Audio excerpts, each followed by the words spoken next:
All right. Well, good evening, and thank you for joining us for Fueling with Fiber, a virtual community program presented by Nicole Fuller. She's a registered dietitian at Valley Hospital. Nicole does inpatient and outpatient nutrition, along with a ton of community presentations, and she's all over the place doing things. She wears many hats with the organization and many, many years of expertise in providing nutrition guidance for many people. So, without further ado, um, this presentation will conclude with a moderated question and answer period. You can submit your questions by using the Q&A. It's usually up on the top of your screen, so if you want to submit any questions, you can submit them throughout the presentation. We will wait till the end to answer any of your questions, but feel free to ask those questions and look for that button. It's up near the top. So without further ado, again, please join me in welcoming Nicole. Thank you, Nicole. Thanks, Joe. Welcome everybody to this evening's presentation. We'll go ahead and get started and talk about all things fiber. So just a little bit about me. I know Joe kind of mentioned, but I've been a registered dietitian now for over 25 years. I just had to update that because my previous slide said over 20. So, it's just one of those things. I'm also a very proud graduate of the University of Connecticut. So if you know anything about basketball, you probably have heard of us, UConn Huskies. I'm a mom to 3 wonderful boys. This is an old picture, but they are now 18, 15, and 12. Some things about me other than just loving all things nutrition. I do love spending time with my family, traveling, spending time with friends, running, or just anything being active, as well as reading. So now you know a little bit about me and who this speaker is. Let's get started.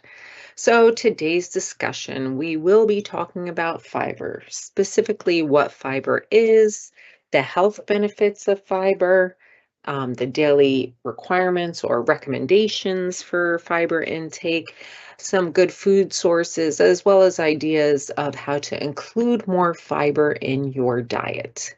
So first up, I want to talk about, what exactly fiber is. What is it? Well, fiber is a type of carbohydrate. For those that did not know that, but fiber is a carbohydrate. It is a part of carbohydrate that cannot be digested or absorbed. So it pretty much passes through the body intact, undigested through the whole GI system. Also, fiber is pretty much found in plant sources, so plant origins. And again, as we go through, we'll discuss, where you can find fiber, good sources of fiber, and at the end, even some foods and their approximate fiber content. So there are 2 types of fiber that, you might want to know about. One being soluble fiber. Soluble fiber, that means it dissolves in water. So what do we want to know about soluble fiber? Well, soluble fiber slows down digestion, or yes, pretty much it slows down digestion. It can help lower blood sugar levels. So if you're someone who's diabetic, this is good to make sure you're getting enough of in your diet because it can help with blood sugar control. It can also help lower blood cholesterol. So specifically LDL, or the quote unquote bad cholesterol. So it is very beneficial in that way. Some good sources of soluble fiber would be oats, apples, barley, lentils. Oh, barley was so nice, I put it on there twice. Another form of fiber is insoluble fiber. Now, whereas soluble dissolves in water, insoluble does not dissolve in water. Insoluble fiber increases the bulk of stool, which can alleviate constipation. I think when people think of fiber, they think mostly of bowel movements, but there's so much more to fiber than just relieving constipation. So where would you find sources of insoluble fiber? That would be things like whole wheat, leafy greens, nuts, and beans. Both sources of fiber are very important to include in your diet. They are both beneficial to overall health. So it's just to give you an idea that there are two sources. So, health benefits. Well, I kind of mentioned some, but other than cholesterol and blood sugar, some benefits will be benefits towards stroke prevention, digestive health. We talked about bowel movements and constipation, heart disease, because it helps lower your risk, lower cholesterol levels, so it can help lower your risk for heart disease, helping with diabetes with blood sugar management, also lowering your risk for certain types of cancers. Obesity too. So fiber in the diet helps you feel fuller for longer periods of time. So if you're someone who's trying to lose weight, a diet, making sure you're getting enough fiber in your diet is a great thing to think about. Also, most, or not most, but many foods that are higher in fiber are also lower in calories, right? So for instance, vegetables. Many vegetables are good sources of fiber. Vegetables tend to be lower in calories, so you can eat a large volume of vegetables, for instance. So say a large volume, maybe 1 to 2 cups of vegetables, very low calories, but it'll also keep you feeling fuller longer. So it's a win-win when you're trying to lose weight. And most people don't associate fiber and weight loss, but I just like to mention that. So when we're talking about fiber and lowering your risk for certain types of diseases, here is a list of the leading causes of mortality or death in the US according to the CDC in 2022. So heart disease, cancer, stroke, diabetes. So that's 4 things on the top 8 list, leading causes of death in the United States. So heart disease, cancer, stroke, diabetes. If we go back here, you can see health benefits of a diet high in fiber can help decrease your risk for heart disease, cancer, stroke, diabetes, right? So by making or increasing your intake of fiber in your diet, you can lower your risk for 4 out of the top 8 leading causes of death in the United States. And this is according again to 2022. What are some fiber recommendations? You might go online and you might find different recommendations based on age range, but for women 51 and older, the USDA's dietary guidelines for Americans suggest around 21 grams of fiber per day. You may see anywhere from 20 to 25 grams of fiber for women in general. I guess the average for 51 and older would be about 21 grams a day. And for men 51 and older, the USDA guideline is around 30 grams per day. I've seen anywhere from 30 to 38 grams a day for men.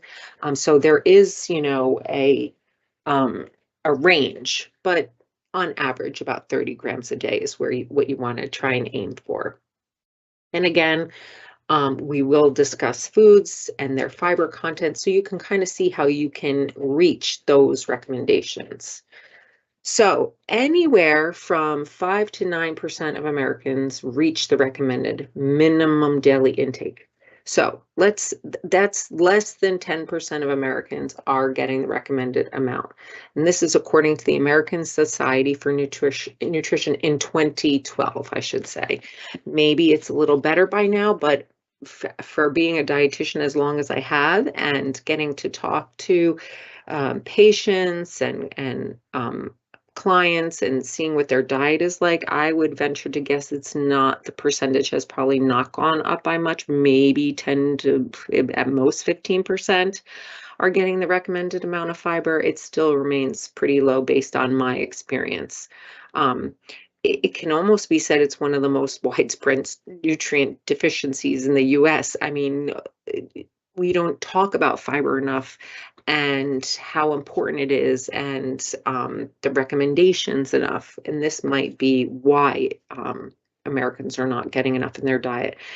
The reason why the intake for fiber might be low is because people are very into these low carb or keto diets, which tend to avoid a lot of carbohydrates, especially ones that are whole grains, which can also lead to a diet lower in fiber.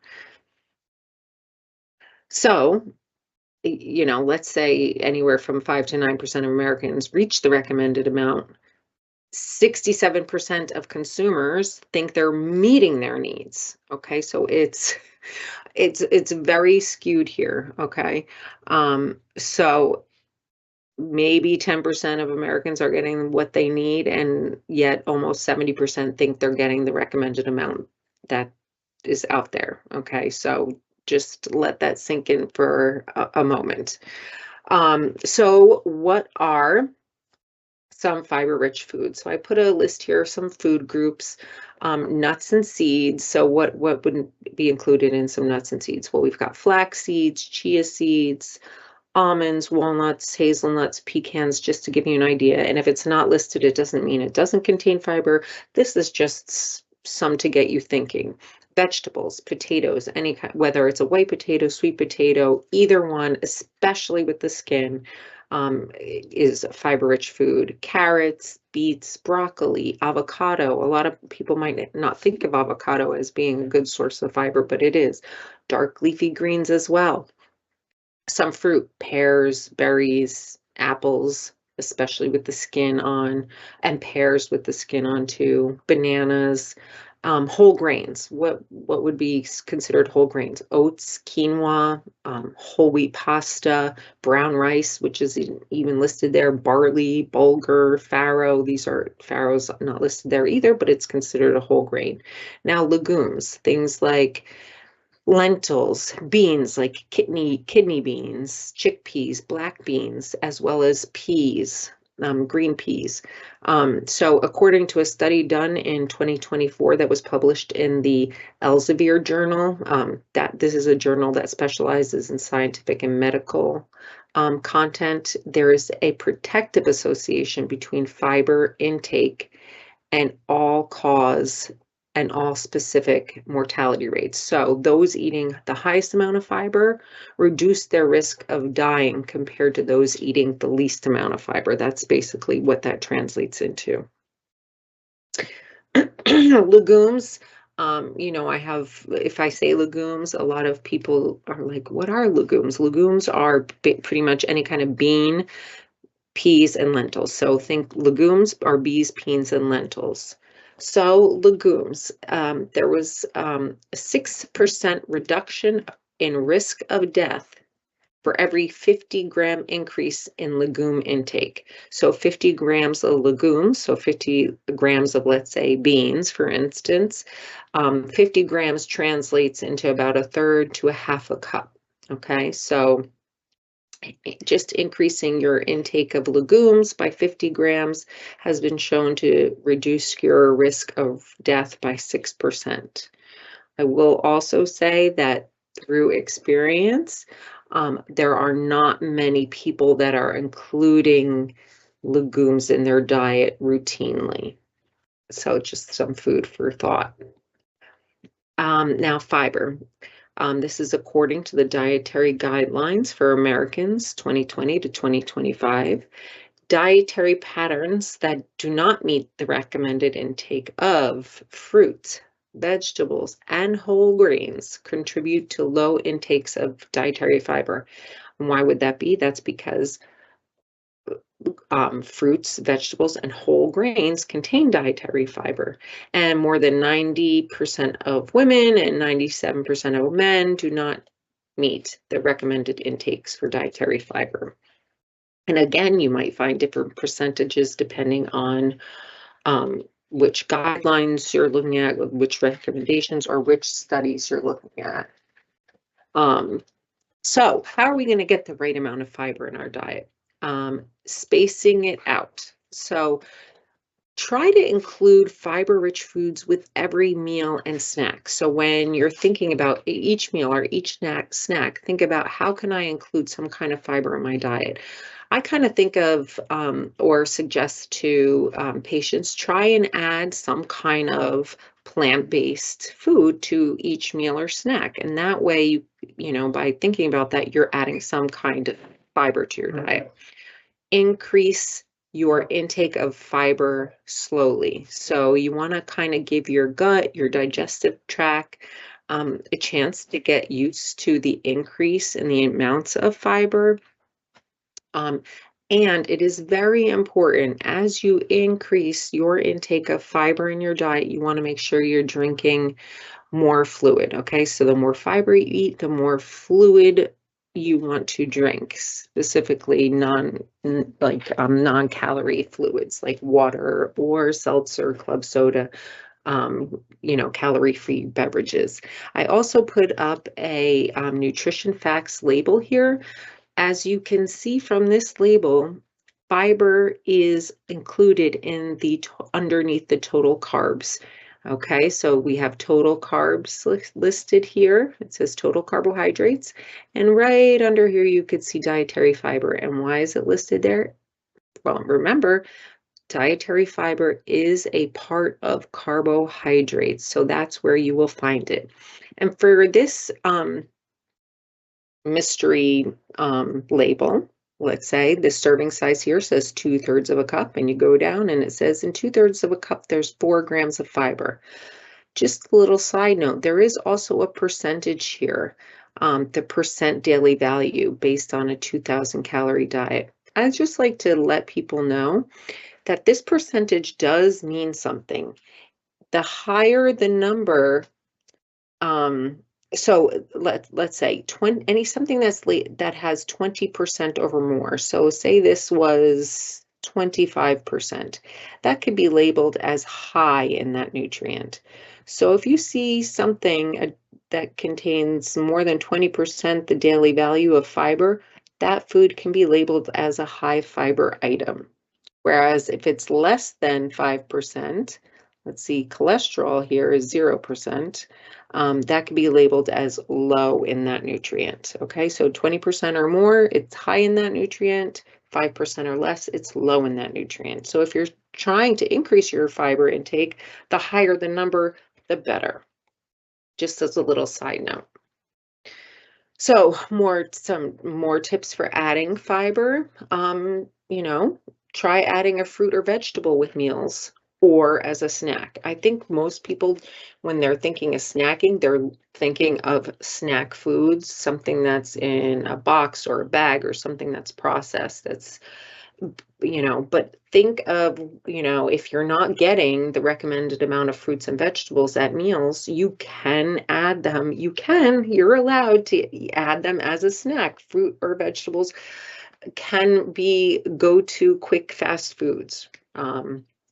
Also, choosing whole grain foods.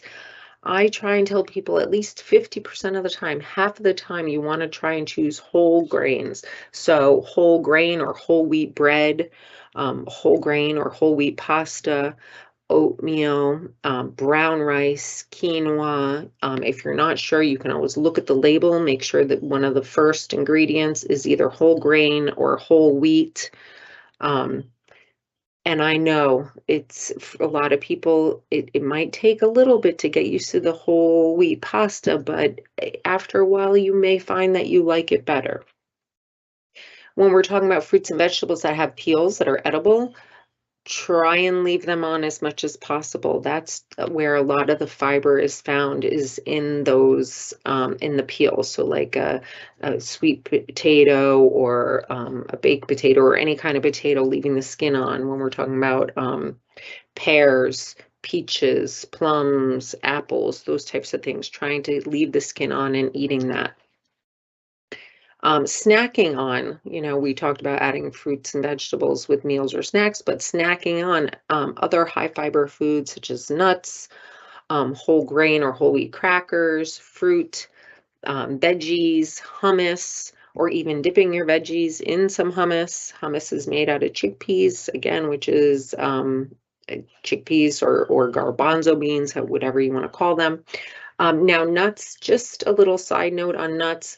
I do often include nuts in any of my presentations. It's a healthy fat. They do contain fiber. However, portion sizes matter with nuts. A lot of high fiber foods are not high in calories. Nuts, on the other hand, are high in calories. So while nuts can be part of a overall healthy diet, if you're someone trying to watch your weight, watch your portions of nuts. Other recommendations or tips. Again, I just want to reiterate, you want to add, if your diet is not that high in fiber, you're not eating that much fiber, add fiber gradually.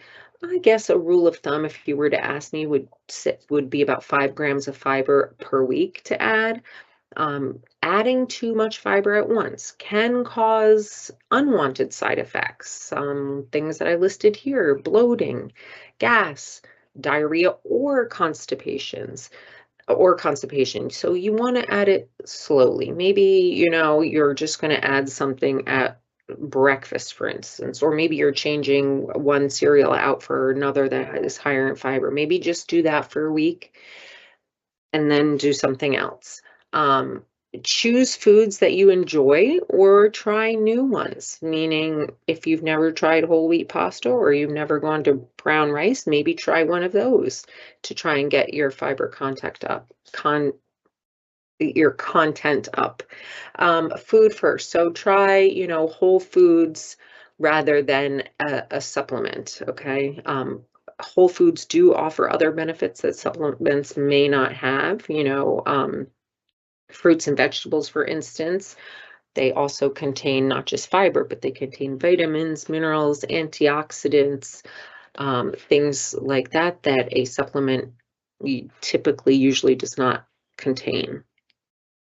So meal and snack ideas. I wanted to give you an idea. This is not necessarily something you have to have, like all of a sudden you're going to eat this. Maybe for breakfast, you want to switch it up and try something like this. But for breakfast, you could do oatmeal and add some ground flax seeds to it. Ground flax seeds, it may sound unique, but they pretty much can be found in any grocery store. I even find them in Trader Joe's. You can find them in even ShopRite has an aisle. I think it's Bob's Red Mill is the brand, and his brand it contains a whole slew of different types of grains and stuff, and in there they do have ground flax seeds. Avocado toast. Again, avocados are a great source of fiber. You could do it on some whole wheat toast, or I often encourage people to try English muffin. Thomas's English muffin makes a muffin called the light multigrain English muffin. It has about 8 grams of fiber in one muffin, or using just whole wheat bread. When looking for whole wheat bread, I usually say aim for something that has at least 2 grams of fiber per slice. When we're talking about a ready-to-eat cereal, like a dry cereal, if you're trying to up your fiber content, look for something that has look for a cereal that has 5 grams of fiber per serving. Some ideas for lunch. I mean, obviously, a salad, you can't really go wrong with that, but think dark leafy greens like spinach greens, adding any kind of salad you have, thinking of ways to add more legumes or beans to your diet, throwing in some chickpeas, add some avocado, include a protein of your choice along with that, whether it be a fish or, chicken, for instance. If you do sandwiches, again, doing the whole wheat bread, low sodium, low fat cheese, adding lettuce, tomato, avocado, maybe even a side salad with that, or it could be baby carrots. It doesn't have to be fancy. Just think, or maybe it's some fruit along with your sandwich. Dinner, maybe you were going to do some stir-fried veggies. think about, instead of white rice, doing brown rice and adding some kind of lean protein, whether it's a fish or a chicken or a lean ground beef. Again, with the pasta, trying whole wheat pasta, maybe some turkey meatballs and having broccoli as a side. And snacks, again, 1 ounce of mixed nuts. Again, that's not a large portion, and including a pear or an apple or maybe some other fruit that you like, some whole grain crackers, whole wheat crackers, hummus, and again, some veggies and hummus could also be an idea. I also wanted to give you an idea of an approximate amount of fiber in some popular or common foods. So I'm going to go through this. You can take a screenshot or a picture if you want to give you an idea, but for grains like oatmeal, and this is approximate, you might find different fiber content in different brands. This is not written in stone, but oatmeal, you can in one, so, thinking about what the recommendation is based on, men or women of what you're aiming for. Oatmeal, 4 grams of fiber in a cup. Brown rice, 3 grams of fiber. Quinoa, if you've never tried it, 1 cup, 5 grams. Barley, you can make, soup season is coming up, making like beef and barley soup. 6 grams of fiber in a cup. Whole wheat pasta, this is 2 ounces of dry pasta, is about 5 grams. Whole wheat bread, you're also going to find varying degrees of how much fiber it contains. I recommend people to choose bread that has at least 2 grams of fiber per slice. And again, the flax seeds, the ground flax seeds, you can add that not just to, a hot cereal. You can put it in, if you're someone who likes cottage cheese, you can put it in, yogurt is something that I do quite often. It's going to give you an extra bit of, flax seeds. You'll get some omega-3 fatty acids along with some fiber. And beans. Oh my goodness. Beans are, as you could see here, look, and most people are probably not going to have a cup of black beans, but if you add some black beans to your salad, maybe it's a half a cup, you'll still get about 7.5 grams of fiber. Chickpeas, for instance, you'll get 6+ grams of fiber if you did a half a cup. Edamame, if you're someone who likes edamame, they even sell it in the frozen section now. 1 cup is 8 grams, and edamame is also a good plant-based protein source. Lentils, also good source of protein, and it has 16 grams of fiber in about 1 cup. And some of these things might sound like, I know lentils might not be a common thing that people eat, but don't be afraid to try new foods and new experiences. You might find that you really enjoy something and might include it routinely in your diet. And then remembering the benefits that fiber has overall: digestive health, decreased risk of cancer, helping with blood sugar control, weight control, decrease cholesterol, again, reducing your risk for heart disease. Okay, some more food and fiber content. Of course, I had to add some fruit and vegetables here. Dried fruit, of course, is going to have some fiber in it. Prunes, half a cup. Dried prunes, 6 grams right there. You could see avocado, 1 cup of, most people, again, are probably not going to have 1 cup of avocado. But even a half a cup of avocado would be 5 grams. Yes, avocado is higher in calories because it contains fat, but it is the healthy fat. Berries generally are a good source of fiber. As you can see here, raspberries, 1 cup, 8 grams of fiber right there. So I hope I'm getting the wheels turning, thinking of how you can increase your intake of fiber. A lot of people will say to me, oh, I get a lot of fiber in my diet, but I'm sure if you were to add up exactly what you're consuming, you probably are not reaching the recommended amounts. Vegetables here, some good ones. Generally somewhere between 4 and 8 grams of fiber per serving here. Generally, the serving size is about a cup cooked. You could see spinach, 1 cup cooked, 7 grams. Artichokes, 1 cup, 8 grams. Potatoes, again, this is with the skin. The skin is where it's at. I'm telling you. And yes, potatoes are perfectly fine. I know they're a carbohydrate, but they're packed with nutrients, and carbohydrates are not bad. Again, it's portion and types of carbohydrates we're choosing. So even butternut squash season's coming up, 1 cup of butternut squash, 6 grams of fiber. So I just wanted to give you an idea of fiber contents because that's usually a big question. Well, how much fiber is in certain foods? So this will give you an idea of how you can include it in your diet. So to pull it all together, there are 2 different types of fiber, both of which are important in the diet. Soluble, again, dissolves in water, and insoluble does not dissolve in water. Many, many health benefits of fiber. Every conversation I have with a person, no matter what, I would say 90% of the time, I will touch on fiber, not only because people aren't getting enough, but because of the health benefits. You know, I'm speaking a lot to people who want to lose weight. Then I'm talking about fiber. I'm talking to diabetics. I'm talking about fiber, heart disease. Almost every day that I'm working with patients, I'm talking to someone who has some form of heart disease, wants to lower their cholesterol, and then I'm talking about fiber. Cancer, reducing your risk of certain types of cancer. Well, think about the foods that are high in fiber. They're fruits, vegetables, whole grains, legumes, so beans, peas, lentils. These are all packed with nutrients, vitamins, minerals, antioxidants, and fiber. So all of that together is a healthy diet, right? Trying to choose whole grains when possible. Again, I try to say aim for 50% of your diet to be, or 50% of your grains to be whole grains. Look at the food label. And don't forget legumes, beans, peas, and lentils. You know, again, soup season's coming up, so add some beans to your stew. Yes, why not add some beans to your stew? Or any kind of soup that you're making. Maybe you want to try some lentils, adding them in there. Try to be creative. So with that being done, my conclusion, I'm going to open it up to any questions that you may have for me this evening. And remember, as you're increasing your intake of fiber, make sure you're drinking plenty of fluid along with it.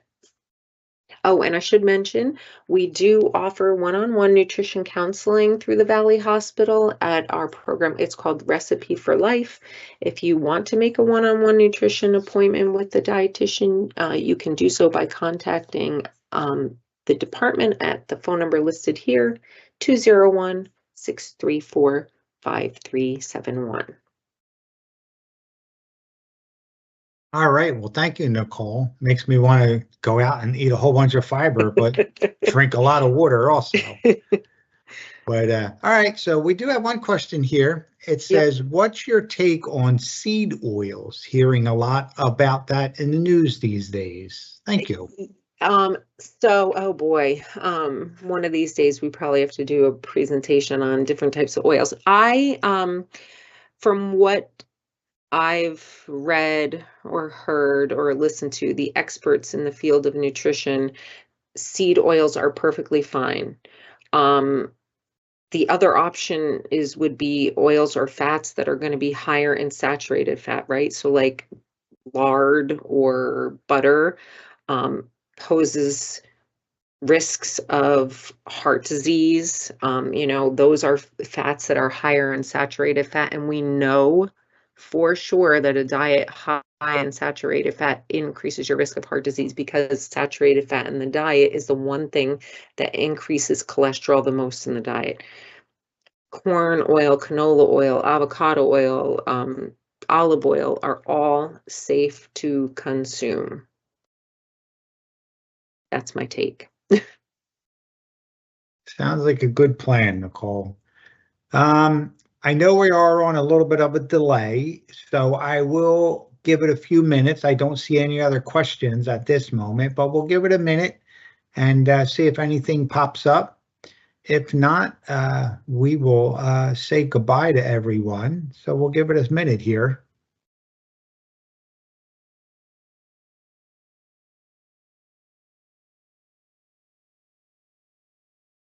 I think we have a quiet group here, Nicole. I must have answered all the questions about fiber. I know you did a great job, so you must have answered all the questions. So.